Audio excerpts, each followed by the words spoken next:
भीम जयंती के इस महोत्सव में संविधान के स्वर्णकार डॉक्टर B.R. अम्बेडकर के चरणों में अपनी श्रद्धा के सुमन अर्पित करती हूँ तथा आप सभी को भीम जयंती की हार्दिक शुभकामनाएं देती हूँ।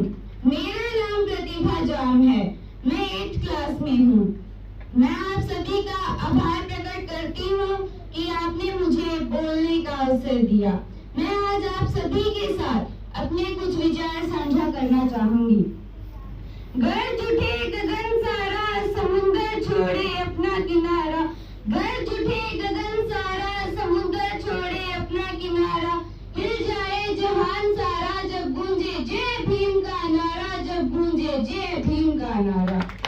6 दिशाओं के ज्ञान के साथ, 36 डिग्रियों के साथ जब वो शख्स भारत लौट कर आता है तो कभी कल्पना भी नहीं की थी कि सर छुपाने के लिए छत भी जाती छुपा कर मिलेगी। अफसर बनकर बैठा तो कभी कल्पना भी नहीं की थी कि वहाँ का चपरासी पीने के लिए पानी नहीं देगा और फाइल भी अधीनस्थ होकर फेंक कर देगा। लेकिन वो रुका नहीं, वो टिका नहीं, वो हारा, वो जीता, वो परेशान हुआ पर मायूस नहीं हुआ। बिखर गया उसका पूरा परिवार, लेकिन वो इस भारत देश में पे बैक टू सोसाइटी के मिशन को लेकर अड़ा रहा, टिका रहा और ये समझाने का काम कर दिया कि मैं आया हूँ इस देश में अपने बिखरे हुए समाज को इकट्ठा करने।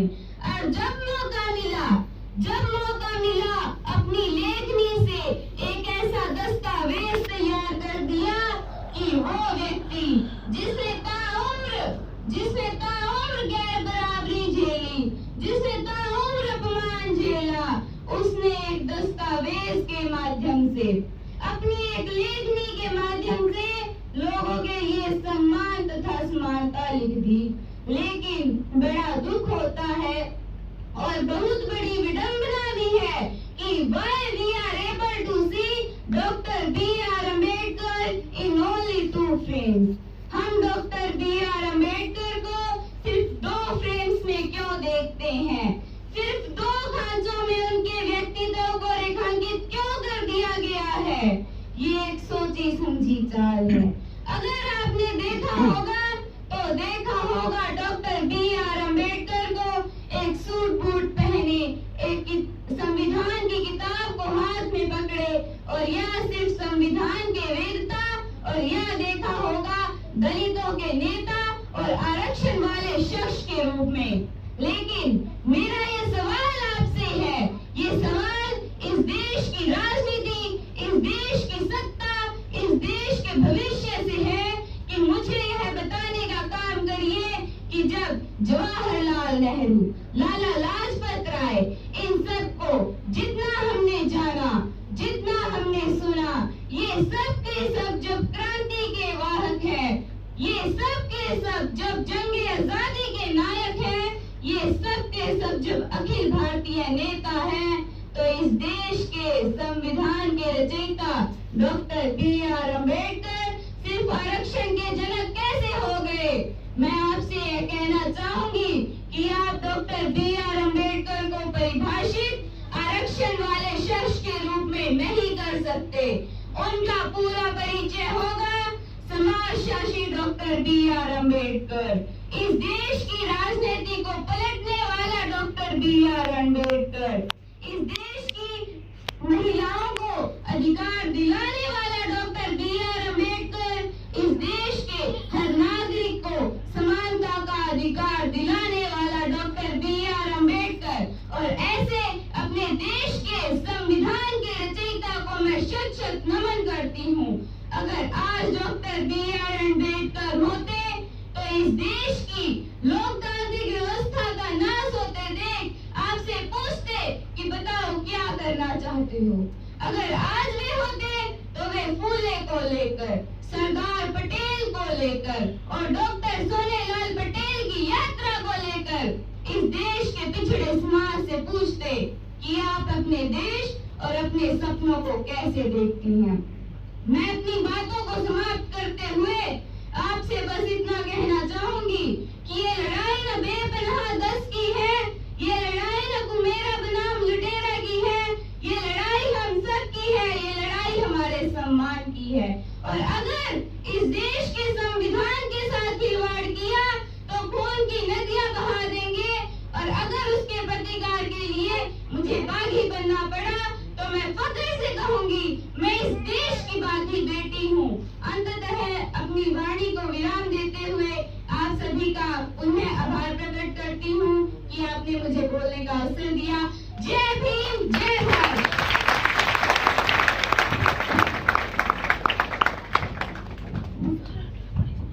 बहुत बहुत धन्यवाद प्रतिभा जी का। जैसा नाम वैसा काम भी। और कई शब्द ऐसे हैं जो प्रतिभा ने हमारे लिए यूज किए और हमें उनको समझना होगा। एक है लोकतांत्रिक। समझते हैं सभी लोकतंत्र क्या होता है?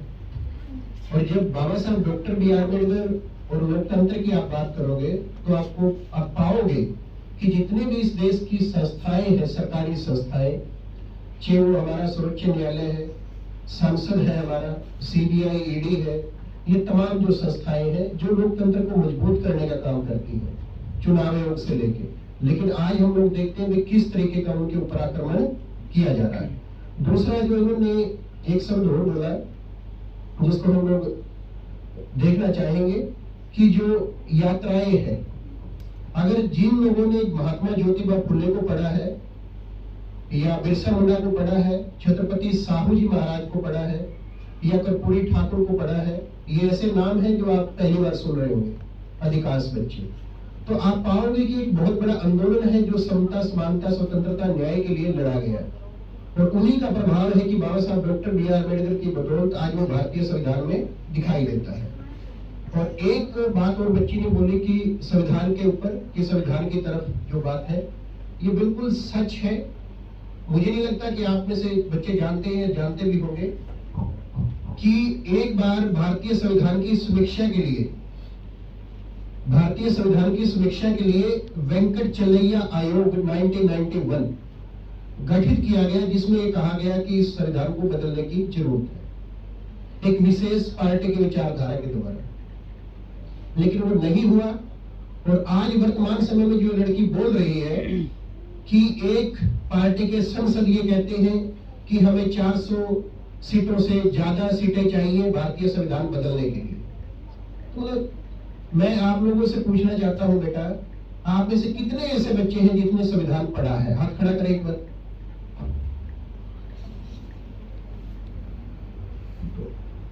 दो बच्चे हैं। अब आप ये सोच लें कि जिस आदमी ने उस दस्तावेज को पढ़ा ही नहीं है और वो ये स्वीकार कर ले कि ये चेंज होना चाहिए, कैसे? तो ये बहुत बड़ा क्वेश्चन मार्क है कि एक बार आप उसको पढ़े तो सही कि किस प्रकार से महिलाओं को अधिकार दिया गया है, किस प्रकार से बिलो पावर्टी लाइन के जो लोग हैं उनको राइट्स दिया गया है, किस तरीके से one vote one man value को अडॉप्ट किया गया है, किस प्रकार महिलाओं को, जो इंग्लैंड जो देश है 1920 तक उनको वोट नहीं मिला महिलाओं को, 1964 तक निगरो वोट नहीं डाल सकता था, और हमारे देश में समानता के आधार पर सबको 1950 में वोट डालने का अधिकार मिला। तो जब आप उसको पढ़ोगे दस्तावेज को तो आपको एहसास होगा कि संविधान क्या चीज है। और सुप्रीम कोर्ट के जो अभी चीफ जस्टिस ऑफ इंडिया है चंद्रचूड़ जी, उन्होंने एक बात कही थी कि संविधान उन लोगों की भी रक्षा करता है जो संविधान को नहीं मानते हैं। ये छोटी बात नहीं है कि संविधान उन लोगों को भी प्रोटेक्ट करता है जो संविधान में आस्था नहीं रखते हैं, क्योंकि संविधान के अनुसार ही देश का ये शासन प्रशासन चलता है। अब इसी कड़ी में हमारे समय में ही 2011 से 2014 के बैच में